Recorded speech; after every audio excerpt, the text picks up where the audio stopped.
어디를 가든 결국 생명이 다해 세상을 떠나는 순간이 오면 그 모든 것이 무슨 의미가 있겠습니까? 생명에 대한 선한 깨달음, 생명이란 우리에게 하나의 긴 여정입니다. 우리는 이 세상에 올 때 울음소리를 내며 태어납니다. 그 울음은 우리가 도착했다는 신호이기도 합니다. 그런데 우리 곁에 가족들은 웃습니다. 그 웃음은 기쁨과 환영의 표시입니다. 자라면서 우리는 울음 속에서 웃기도 하고 웃음 속에서 울기도 합니다. 어떤 사람은 평생 웃는 날이 우는 날보다 더 많습니다. 그래서 그 인생에는 곳곳에 빛이 가득합니다. 또 어떤 사람은 평생 우는 날이 웃는 날보다 더 많습니다. 그래서 어둡고 흐린 시간을 피하기가 어렵습니다.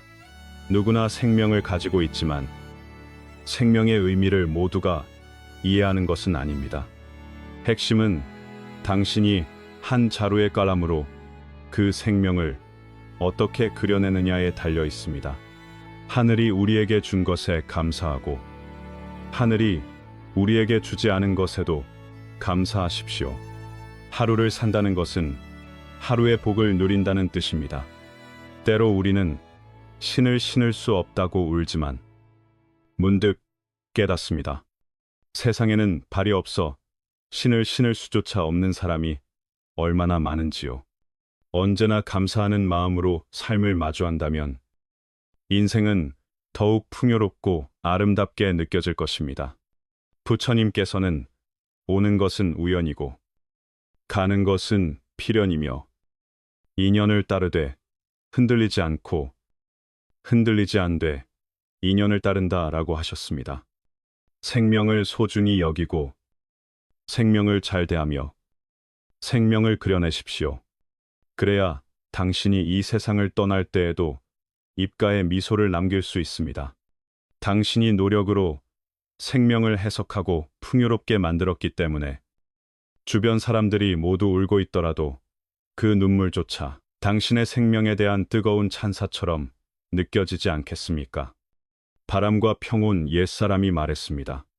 생사는 명에 달렸고 부귀는 하늘에 달렸다고요. 이 세상의 모든 일은 이미 일정한 안배가 있고 모든 것은 인연을 따릅니다. 우리 힘으로 바꾸고 싶어도 크게 바꾸기 어렵습니다. 바랄수록 붙잡을수록 더 행복해지지 않습니다. 오직 천명을 따를 때 마음의 평온을 얻을 수 있습니다. 어느 직원이 동료에게 물었습니다. 당신은 저보다 돈이 많지도 않은데 왜 당신과 당신의 친구들은 그렇게 태평합니까? 다들 느긋하고 정신적 압박이 없어 보입니다. 비결이 있습니까?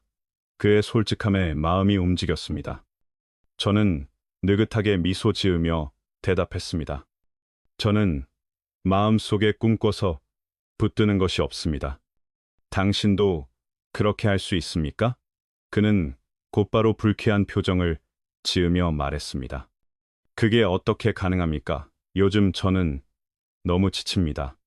아들이 수학 시험을 망쳤는데 어떻게 해야 할지 모르겠고, 최근에는 카드값이 너무 많이 밀려서 갚을 돈도 부족합니다.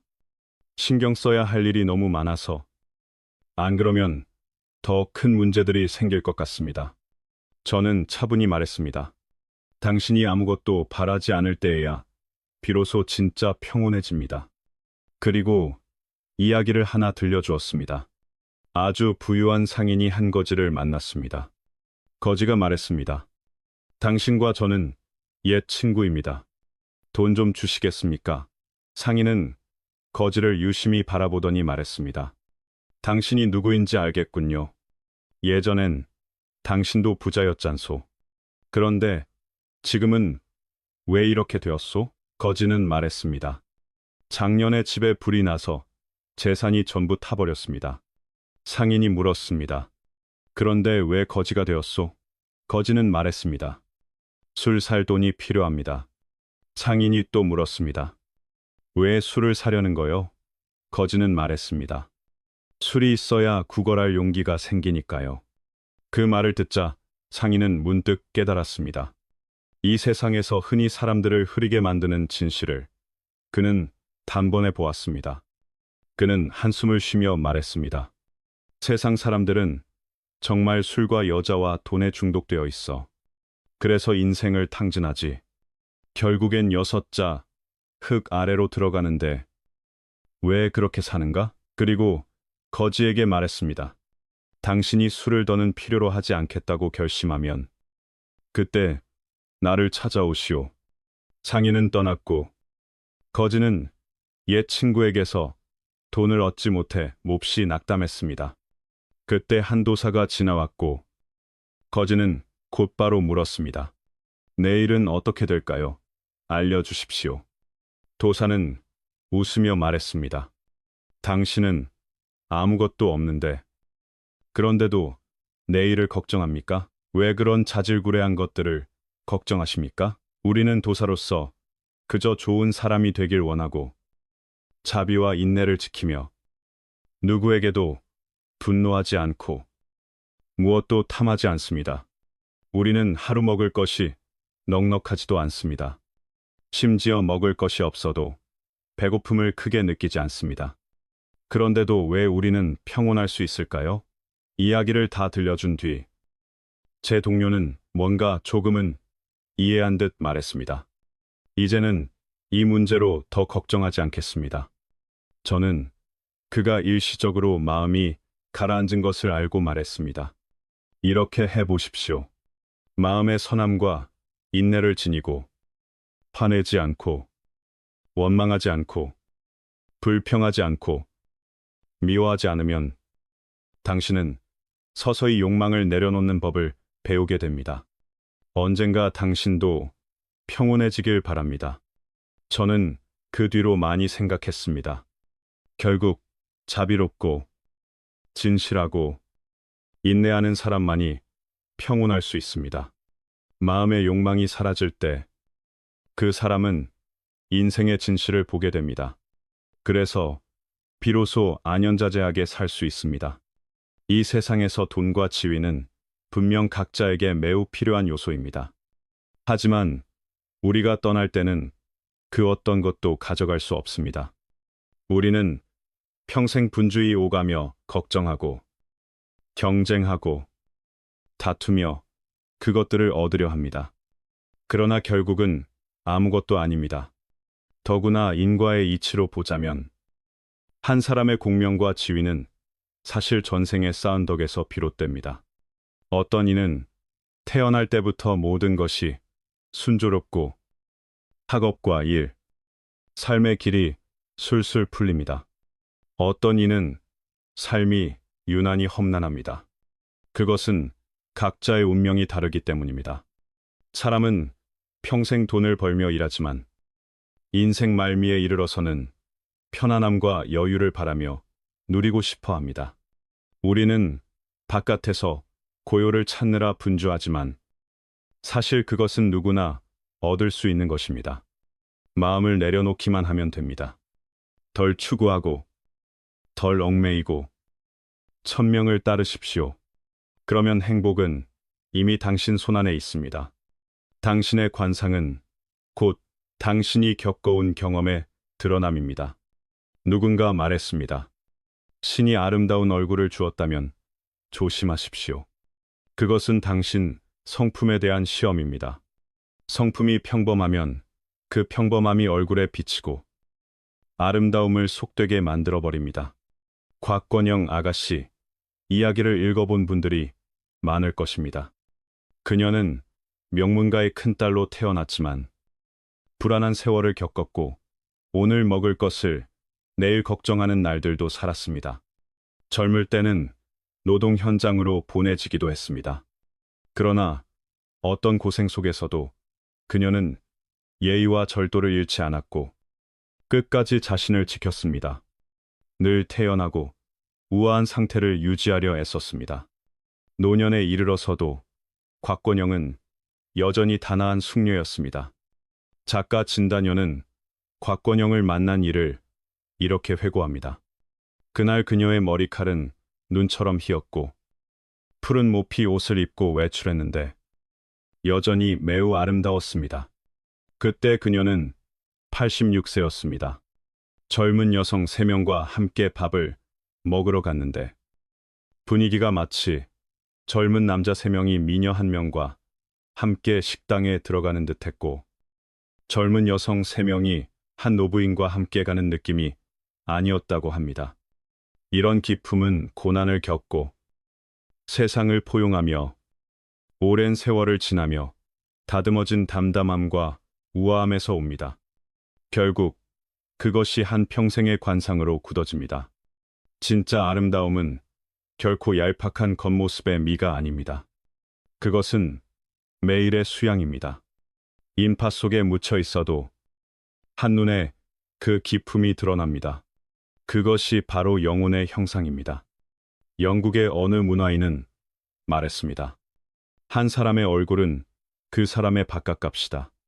얼굴은 그들의 삶을 숨기고 있을 뿐 아니라 그들이 추구하는 삶 또한 숨겨둔다고 했습니다.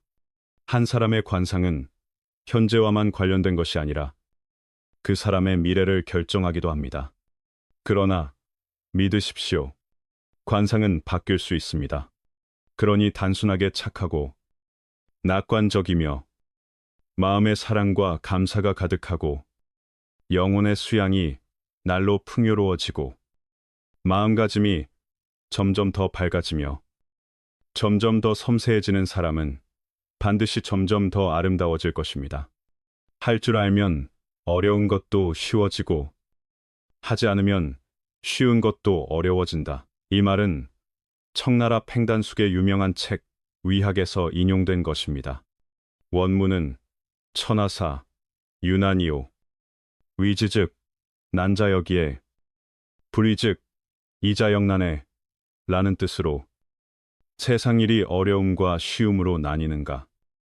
하려 하면 어려운 것도 쉬워지고 하지 않으면 쉬운 것도 어려워진다는 말입니다. 팽단숙은 이야기를 들어 설명했습니다. 촉의 먼 지방에 2 승려가 있었는데 한 명은 가난했고 한 명은 부유했습니다.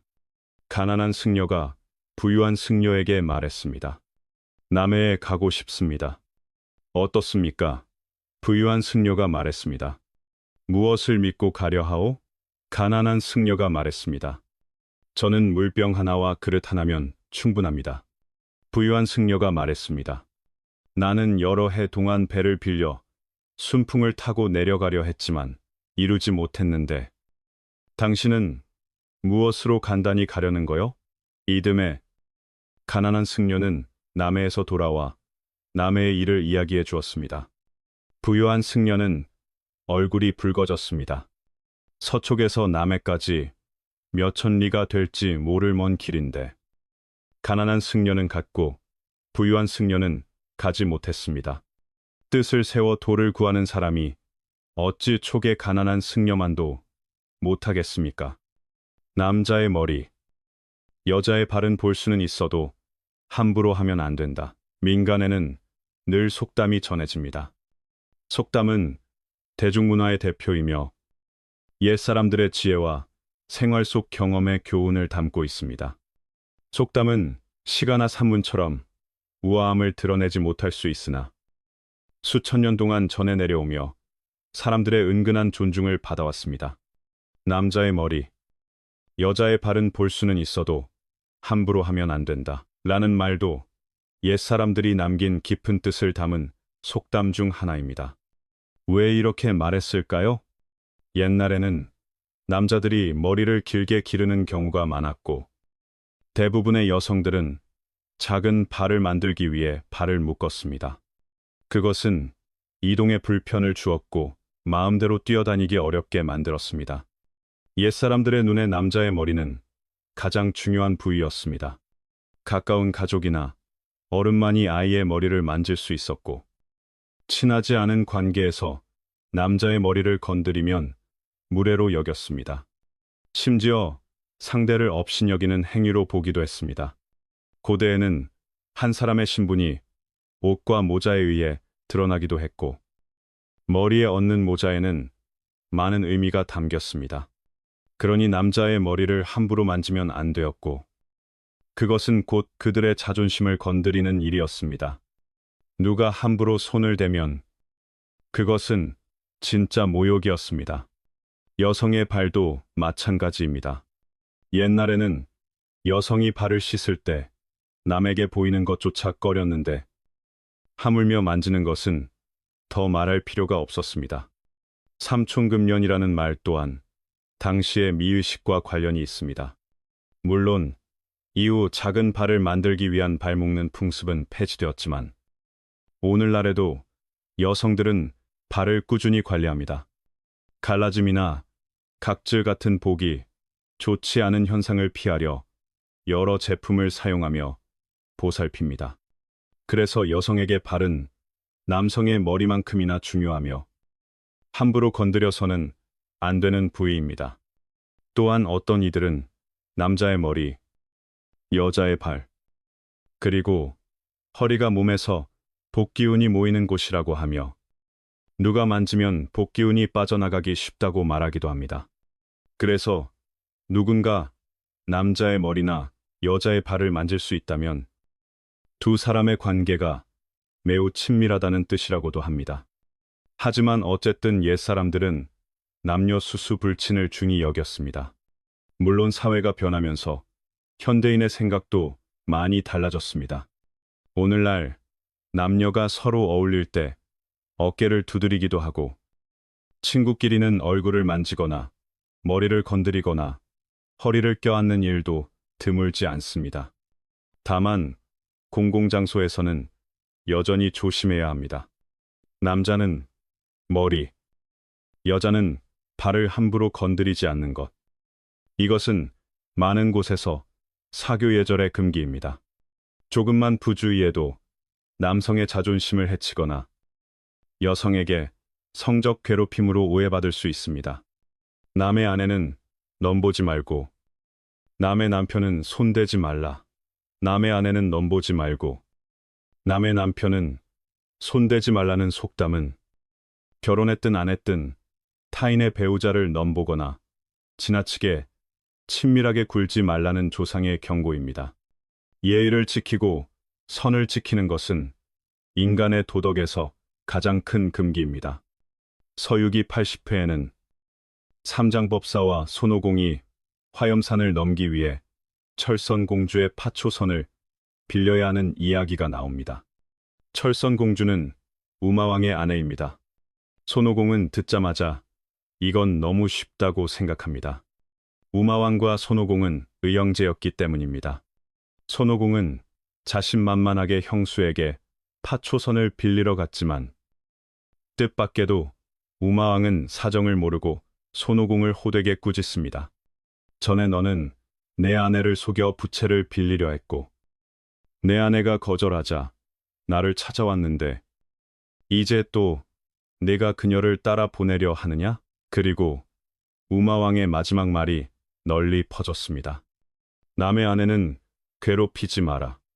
그러나 이 말에는 잘 알려지지 않은 뒷구절이 있습니다. 남의 아내는 괴롭히지 말라.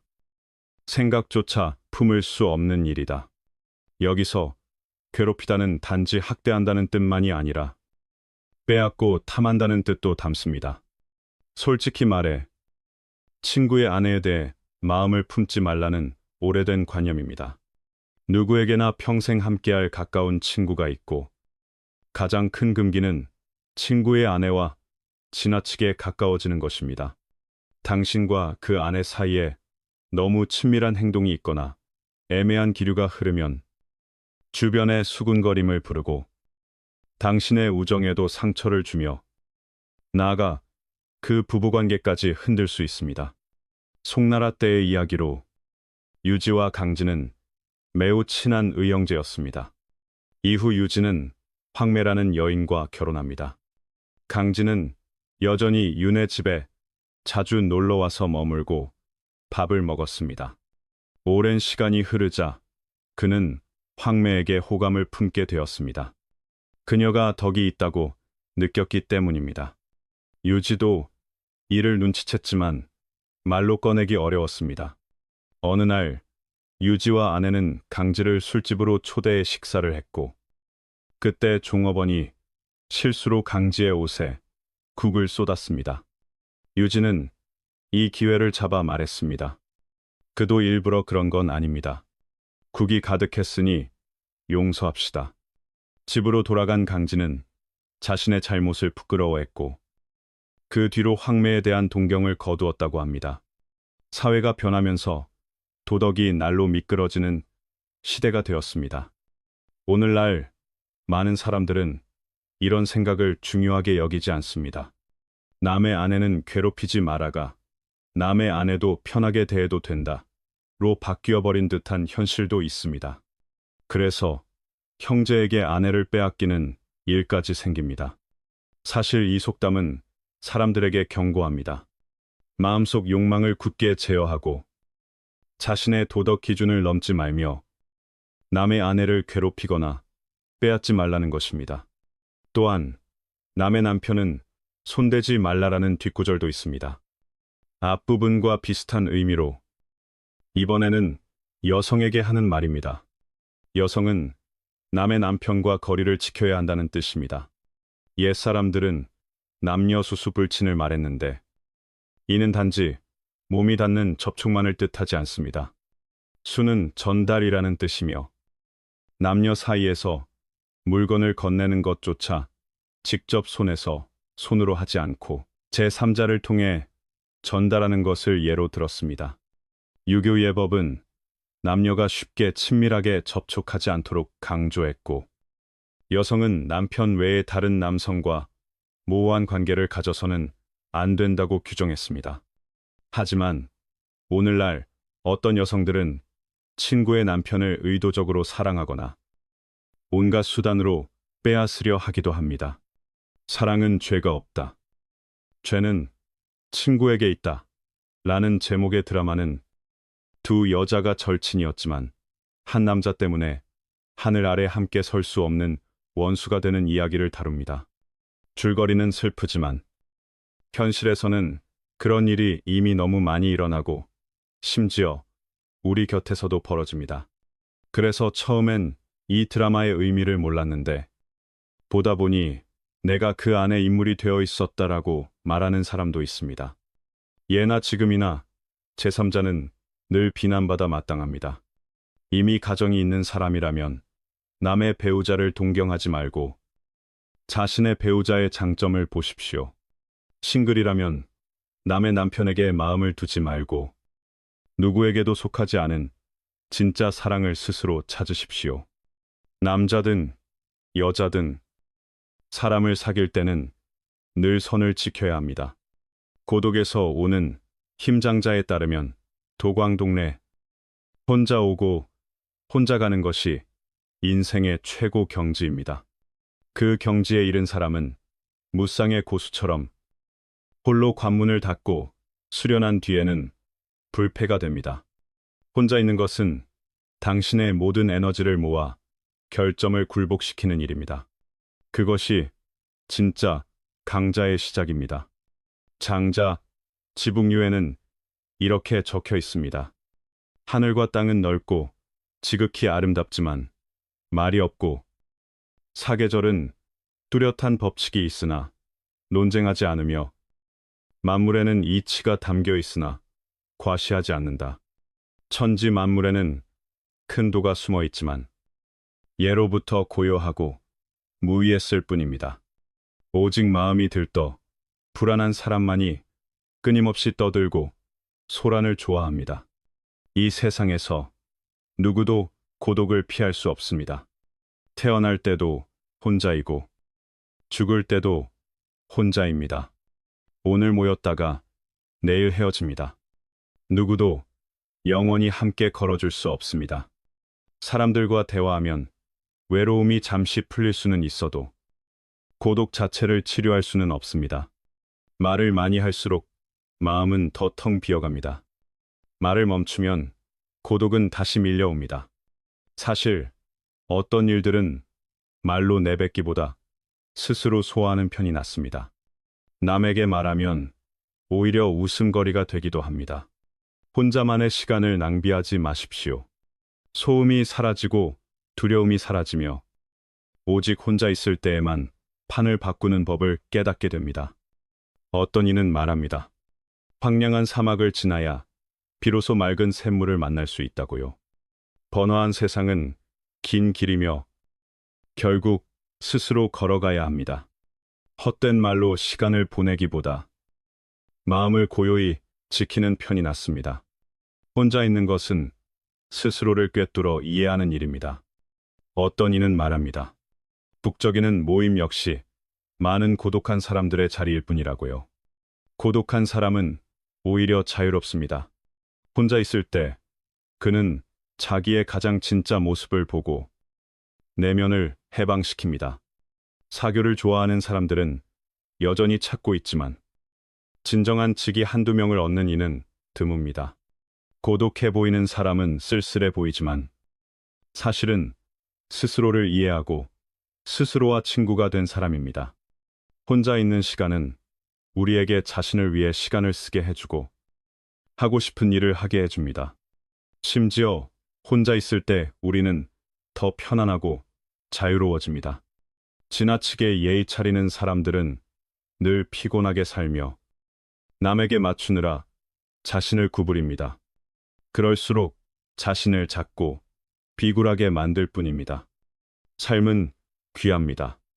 그러니 잡담을 좋아하는 사람들 때문에 소중한 시간을 헛되이 낭비하지 마십시오. 진짜 고독은 바깥의 간섭을 피하고 내면의 자유를 지키게 해줍니다. 혼자 있는 것은 자신을 단단히 하는 일입니다.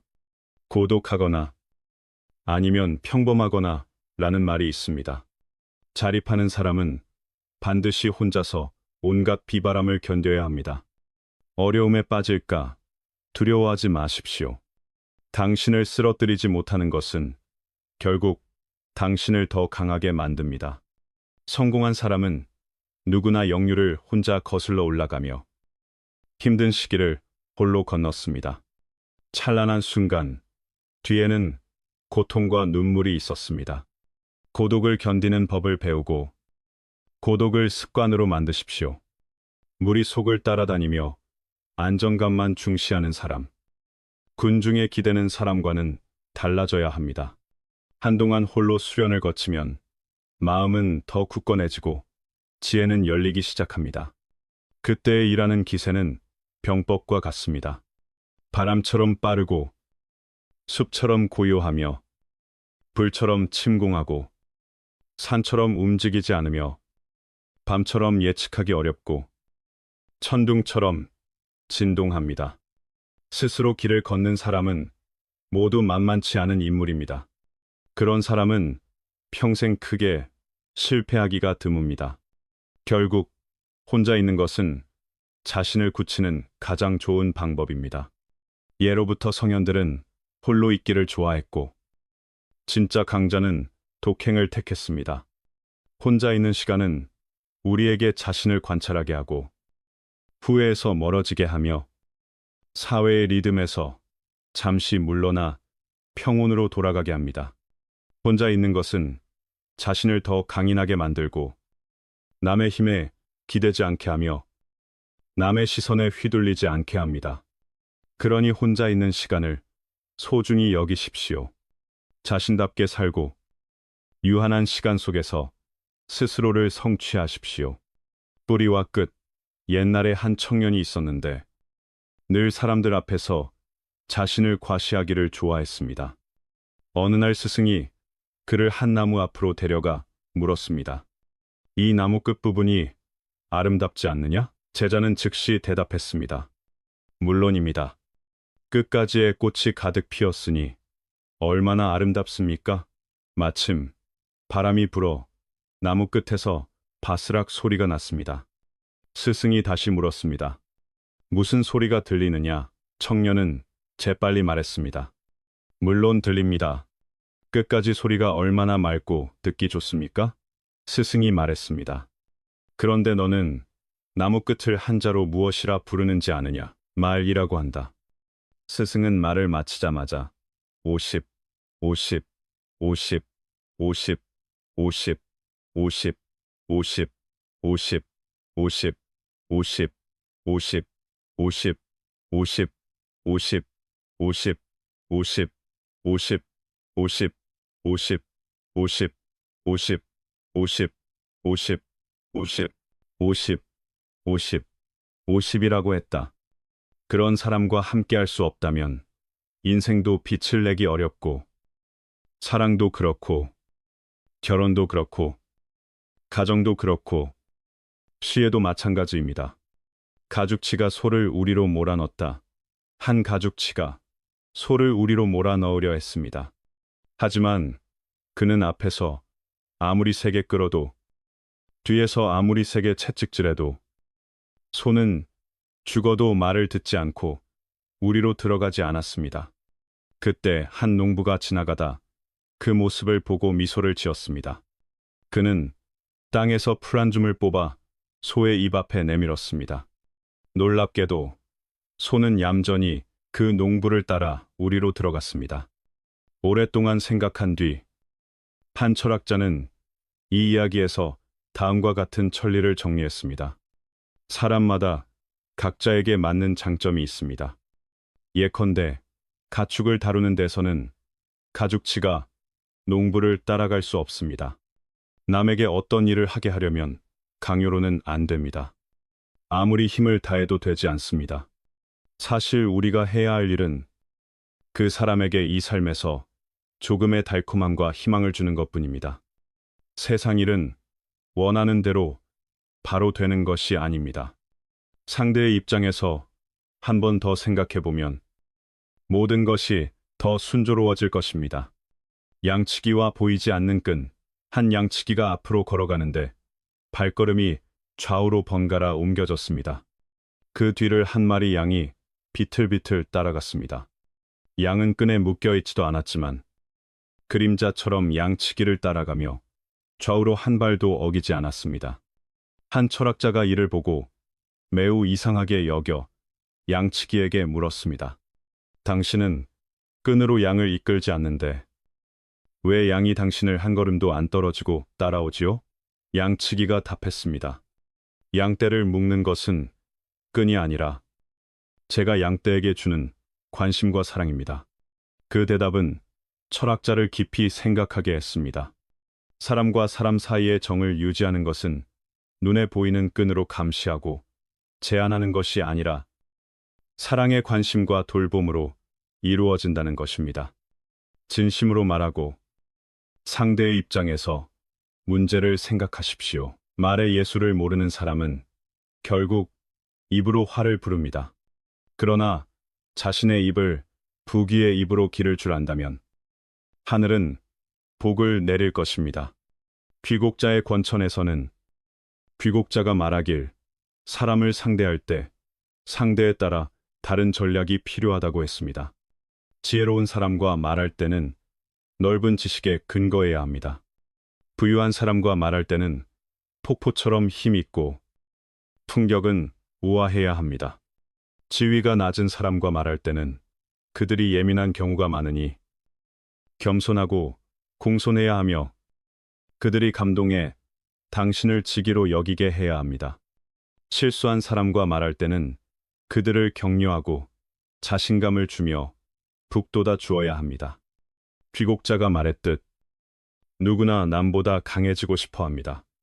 말을 잘한다는 것은 사람을 보면 사람 말, 귀신을 보면 귀신 말 한다는 뜻이 아니라 내면이 진실하고 상대의 자리에 서서 생각할 줄 아는 것입니다. 상대의 진짜 생각과 속마음의 바람을 알아차리고 상대에게 이로운 말을 하는 것입니다.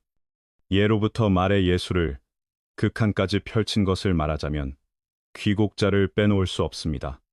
그는 유세수를 열어 제자들인 장애, 소진, 방연, 손빈 등이 각국을 종행으로 누비며 전국의 판을 쥐게 했습니다. 그들의 웅변도 중요했지만 더 중요한 것은 늘 상대의 자리로 바꾸어 생각하며 각 나라 군주의 이익에서 출발했다는 점입니다. 사람과 소통할 때 귀한 것은 진심입니다. 뛰어난 웅변도 진정한 감정을 흔들 만큼은 못합니다. 진심으로 말하면 인생의 길은 갈수록 넓어지고 갈수록 순조로워집니다. 똑똑한 사람은 내 가지를 자랑하지 않는다. 청나라 때 장조는 유몽영에서 서유기를 깨달음의 책이라 했습니다. 겉으로는 당승이 서천으로 경을 구하러 가며 요괴와 마주치는 과정을 말하는 듯 하지만 사실은 인생의 맛을 다시 풀어낸 것입니다. 책 속의 인물 하나하나, 재난 하나하나가 모두 처세의 지혜를 품고 있습니다. 서유기를 읽고 나면 높은 단계에 있는 사람은 결코 다음 네 가지를 자랑하지 않는다는 것을 알게 됩니다. 첫째, 재산을 자랑하지 않습니다. 당승 일행이 길에서 관음선원에 머물 때 사찰의 금지 장로가 극진히 대접했습니다. 그는 당승이 범상치 않아 보이고 부유하고 번성한 나라에서 왔으니 분명 귀한 보물을 지녔을 것이라 여겼습니다. 당승은 겸손한 사람이라 보물이 없기도 했고 설령 있어도 꺼내 자랑하지 않았을 것입니다. 그러나 손오공은 달랐습니다. 이 원숭이는 자랑도 좋아하고 일을 벌이기도 좋아했습니다. 금지 장로가 허세를 부리는 모습을 보자 오공은 속으로 분이 치밀어 당승에게 부처님이 내려준 화려한 가사와 법의를 꺼내 보이라고 재촉했습니다. 당승은 급히 고개를 저으며 말했습니다. 제자야, 남과 부귀를 다투지 말아라. 우리는 타지에서 친척도 없으니 괜히 화를 부를까 두렵다. 그러나 오공은 스승의 충고를 듣는 듯 마는 듯 했고 금지 장로 앞에서 가사를 꺼내 한 번 과시하고 싶어 했습니다. 그 결과 금지 장로의 탐욕이 일어나 보물을 빼앗으려 온갖 계책을 꾸몄고 심지어 흑곰 요괴까지 불러들여 쓸데없는 번거로움이 끝없이 생겼습니다. 증광현문에는 객불리와 재불로백이라는 말이 있습니다. 손님은 짐을 떠나지 말고 재물은 드러내지 말라는 뜻입니다. 재물을 자랑하는 것은 남의 질투와 탐욕을 불러일으킬 뿐 좋은 점이 없습니다. 내면이 풍요로운 사람은 굳이 바깥으로 자신을 과시할 필요가 없습니다. 비슷한 이야기가 세설 신화에도 기록되어 있습니다. 서진 시대에 석숭이라는 부자가 있었는데 그는 기이한 방식으로 부를 드러내는 것을 즐겼습니다. 한 번은 왕개와 누가 더 부자인지 겨뤘습니다. 왕개는 하인들에게 설거지를 설탕물로 하게 했고 석숭은 하인들에게 기름이 나는 등나무를 장작 대신 태워 밥을 지으라고 했습니다. 왕개는 붉은 광물 진흙으로 벽을 칠했고 석숭의 집은 귀한 산초 열매로 벽을 칠했습니다. 석숭의 재력은 압도적이었고 늘 왕개를 한 수 위로 눌렀습니다. 이번 과시 대결은 그가 이긴 듯 했지만 또한 탐욕스러운 자들의 눈에 찍혔습니다. 이후 조왕 사마륜이 권력을 잡았고 측근 손수는 오래전부터 석숭의 부를 탐냈습니다.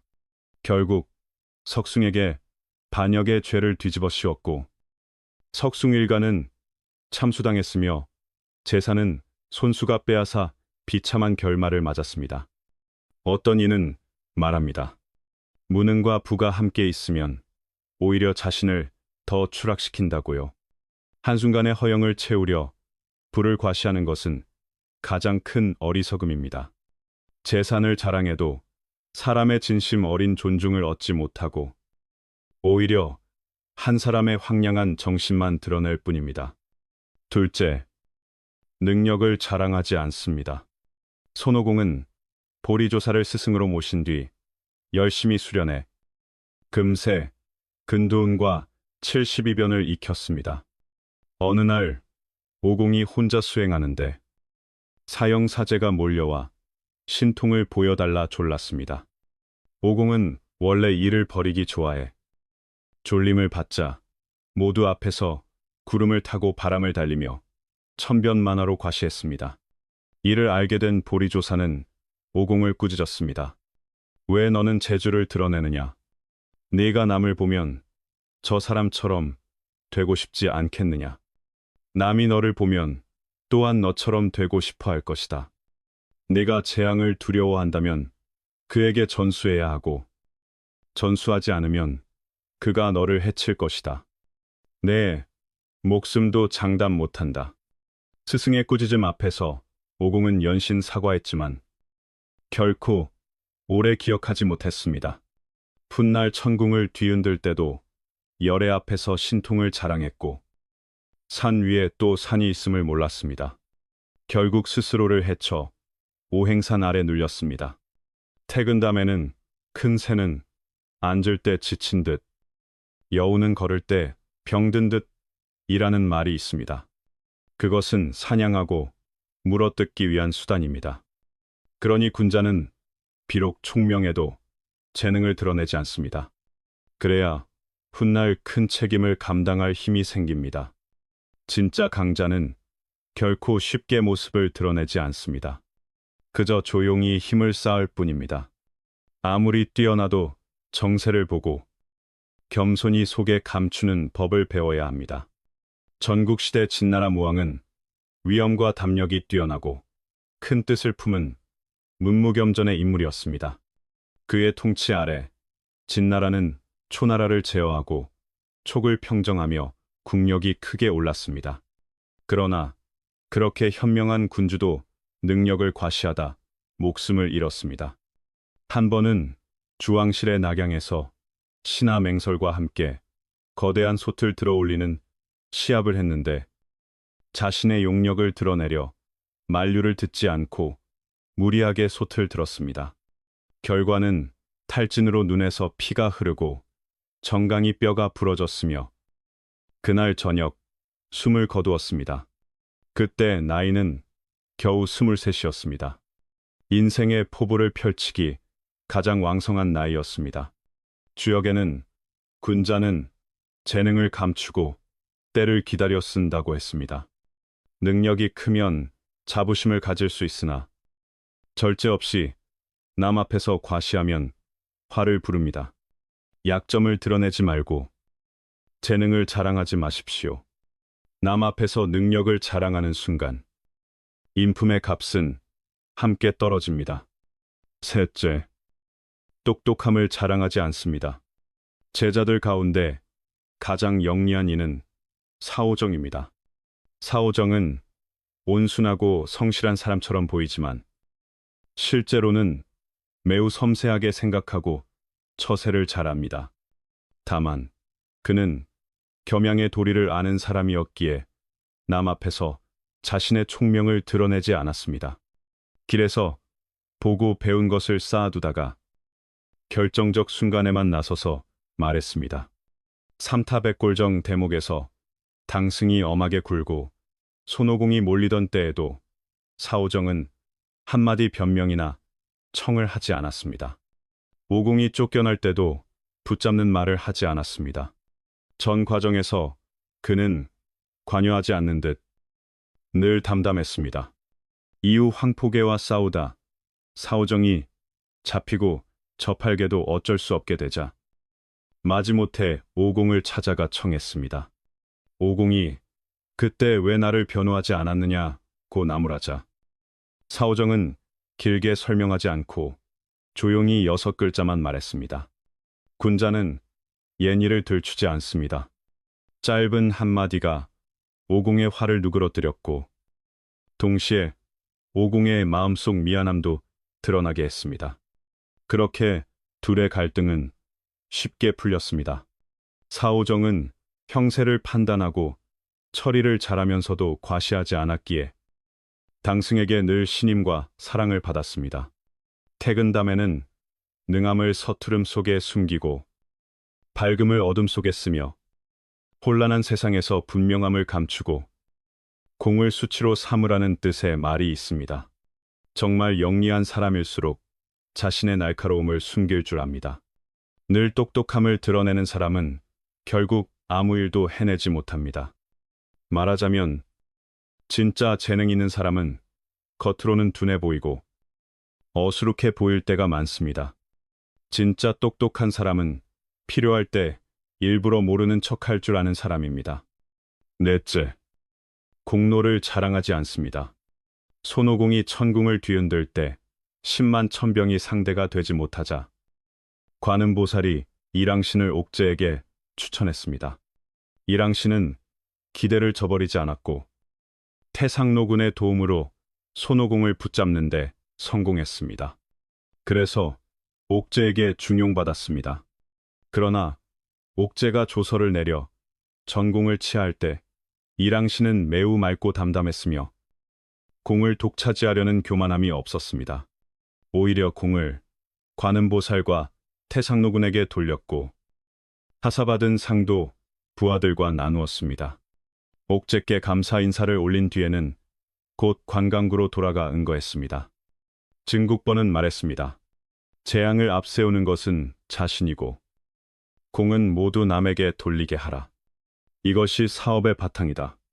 공이 있으면 나눌 줄 알아야 하고 어려움이 있으면 앞장서 해결해야 합니다.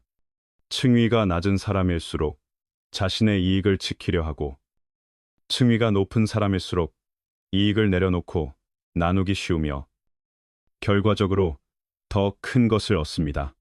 노자는 말했습니다. 낫되 소유하지 않고 공을 이루되 머물지 않는다. 노력해도 스스로 칭찬하지 않고 공이 있어도 교만하지 않는 것. 그것이 품격입니다. 재능이 크면 교만하기 쉽습니다. 높은 지혜란 결국 감추는 데 있습니다. 성공해도 거들먹거리지 않고 공이 있어도 나누려 하면 앞으로의 길은 더 넓고 탄탄해집니다. 귀곡자는 말했습니다. 성인의 돈은 숨길 줄 아는 데 있다. 보리조사도 오공에게 일깨웠습니다. 이름을 얻는 것은 날마다 가난 속에서 이루어지고 실패는 대개 득이할 때 찾아온다. 인생에서 허영은 악을 드러내고 겸손은 선을 숨깁니다. 과시가 지나치면 그저 눈처럼 녹아 사라질 뿐이며 오직 숨기고 드러내지 않을 때만 오래 갈 수 있습니다.